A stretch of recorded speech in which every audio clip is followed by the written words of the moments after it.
マクドナルドって言って。マクドナルド。じゃあ英語で言って。McDonald's.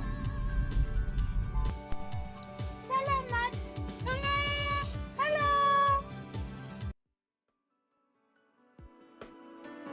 こんにちは。今日はカフカのカフェに来てます。Hi guys, today we are here at the Café Cafe. Et bonjour, aujourd'hui nous allons aller chez le Café Kafka. Allons-y. Let's go. カフカは目立たないところにあるので、秘密の隠れ家みたいなカフェ。でも、週末になるとブランチを楽しむ人でいっぱいです。スタッフは親切でとってもフレンドリーです。ここのチーズケーキはめっちゃ美味しい。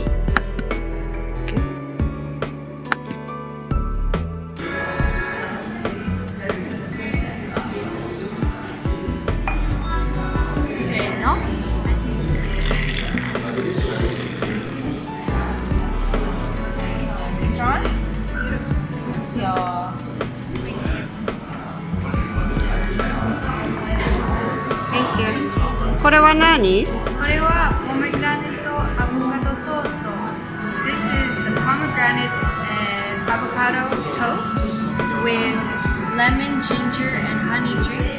Et ça c'est le toast d'avocat et la pomegranate avec du jus de citron et de limon. Bon appétit. Thank you very much.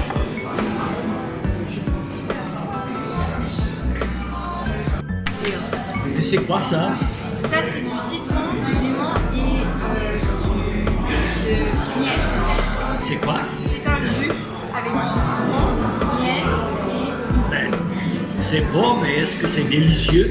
Oui, essaye. Ah, je vais essayer. Je vais le goûter. Ah, mais c'est le 7e ciel du paradis. Oui, certainement. Don't go away, we'll be right back. Hi guys! We're here at the Joyce Cafe. Let's check it out. This cafe is known for its sourdough and tofu cheesecake. Everything is made from scratch and loved. There's a magic touch in the coffee and smoothies. Please note that if you plan on going on a Monday, to pre-order so that you can get your sourdough ahead of time. Also note that their opening hours are from Monday through Sunday except Thursdays from 8 a.m. to 9 p.m. So, here we have a double espresso and it has a very strong sour taste. And here we have a black sesame and soy milk smoothie. And so, let's give it a test.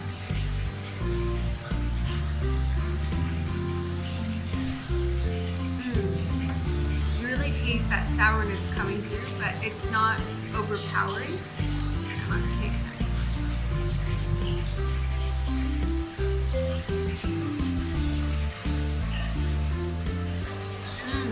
There must be some banana in here too.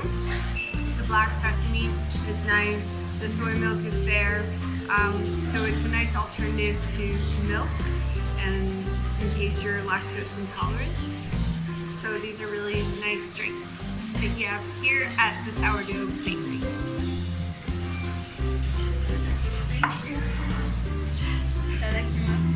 Here we have peanut butter and banana sourdough. Buen provecho.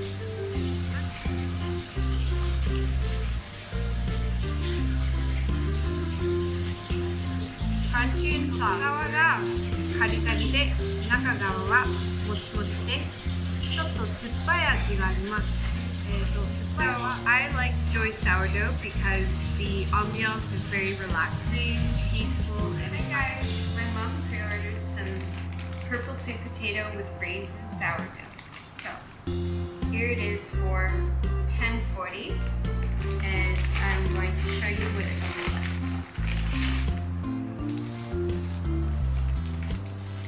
Here's the texture. It's stretchy.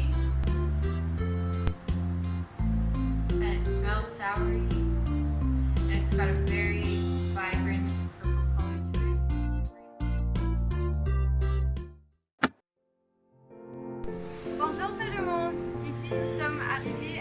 la vie en rose. Donc, Gauvin, le propriétaire de la Vie en Rose, a ouvert cette boutique en 2018. Dès que nous entrons, il y a une odeur délicieuse dans l'air, l'odeur des madeleines et du café. L'endroit est animé. Les heures d'ouverture sont les vendredis au jeudi de 10h30 à 18h30, sauf pour les lundis et mardis. Mes recommandations sont les beignets et les croissants. bon, alors, comment as-tu pensé le café ici à Penang?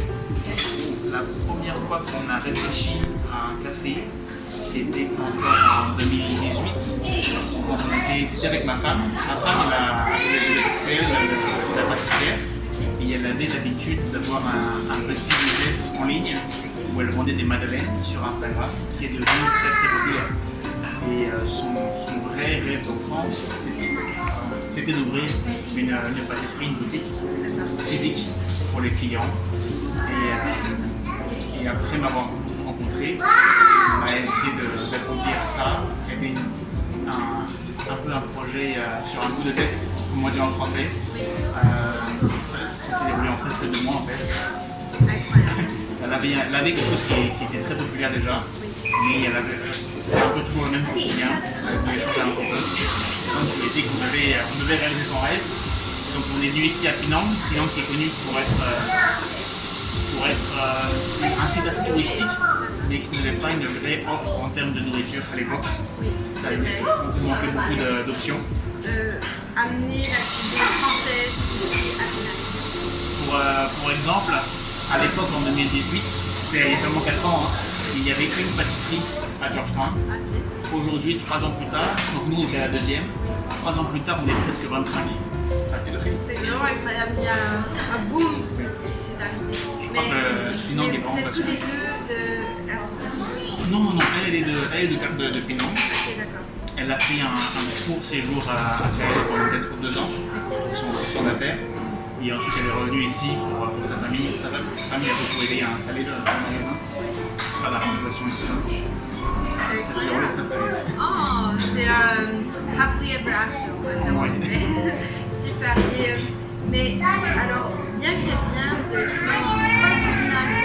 Singapour, parce que oui, il y a des gens qui viennent ici à Penang, mais pas tant qu'on compare avec Kuala Lumpur ou d'autres endroits. C'est parce qu'à l'époque, on avait l'idée d'avoir un petit business très reposant, avec 2 ou 3 clients par jour. L'idée c'était aussi que je puisse travailler, j'avais mon propre métier en parallèle, donc je pensais à un avec un petit peu de temps pour faire 5 heures sur en ligne, travailler en ligne, et le reste du temps dans le magasin. Et en fait, on a eu un succès qui était un petit peu dingue, très rapidement, qui était très très viral en Malaisie. Et donc, j'ai totalement dû oublier ma vie d'ingénieur. J'allais demander, alors, avant de venir pâtissier, tu faisais quoi dans la vie? Je bossais pour être simple dans le logiciel software en tant que développeur et déployeur de solutions pour les entreprises. C'était un métier qui était amusant mais très, très malsain pour l'esprit. C'était un desk job qui était vraiment ennuyeux pour moi. Et j'aurais plus des choses un peu plus manuelles. De 9 à 5, par exemple. Ouais, de 9 à 5 c'était difficile pour moi. J'ai toujours eu un peu de mal avec les limites. En France. Alors, j'ai commencé en France et je me suis très vite tourné vers le online. J'ai bossé en télétravail presque dès le départ en fait. Depuis ici et depuis la Malaisie. J'avais beaucoup l'habitude de me balader un peu partout pour travailler en ligne. C'était amusant, mais la culture de ce métier-là, surtout dans l'ingénierie de logiciel. C'est difficile. Pardon? Est-ce que c'est difficile? Je dirais qu'elle est plus toxique. C'est une culture un peu toxique ce qu'on appelle aujourd'hui le bullshit job. Ce sont des limites qui n'ont pas beaucoup de sens, avec des projets qui n'ont pas beaucoup de sens, des objectifs qui ne plaisent à personne vraiment. Ça tourne très vite en rond. Je pensais faire ça en parallèle d'avoir le magasin. Et en fait, c'était très vite Très exubérant. Maintenant que tu es ici à Penang, est-ce que tu te sens à l'aise avec la culture, avec la vie en général ici? Oui, clairement, oui. J'ai jamais été très à l'aise en Europe. Je suis souvent en contraste avec tout ce qui se passe en Europe. C'est une population qui ne me ressemble pas beaucoup, je pense, dans le fond. Ici en Asie, je suis quand même beaucoup plus à l'aise. Il y a des gens qui me ressemblent un peu plus dans le fond. Une capacité d'ouverture et d'échange qui est très différente aux Européens. La culture, la langue, la religion même, c'est tout à fait vraiment différent. Oui, clairement. C'est très très contrasté. Mais néanmoins, vous aimez bien ça, alors ça c'est super. Pour l'instant, on reste ici. On n'est pas malheureux, on n'est pas à plaindre. Great. Alors ça c'est notre entrevue. Et merci beaucoup à tout le monde. Merci à vous. じゃあ、ありがとうございました。最後まで見てくれてありがとうございます。このチャンネルでは私が行って良かったカフェを紹介しています。よかったらグッドボタン、チャンネル登録をお願いします。たくさんのコメントも待っています。英語とフランス語とオンラインレッスンもしてるので、興味がある人はメッセージしてください。ありがとうございました。Hi guys, thanks for watching till the end. We hope that you enjoyed all the various cafes I enjoy in Penang, and I hope you'll give us a like and subscribe to our channel. And if anyone is interested in English and French lessons, please contact me. I will leave all my contact information in the link down below. Bonjour tout le monde, merci d'avoir regardé jusqu'à la fin. J'espère que vous avez bien aimé les cafés dont moi j'aime aussi à Penang et que vous laisserez un commentaire, nous donner des feedbacks. Et puis s'il y a quelqu'un qui est intéressé à des cours en français et en anglais, j'en fournis en ligne, et donc je laisserai toutes mes informations de contact dans le lien en bas.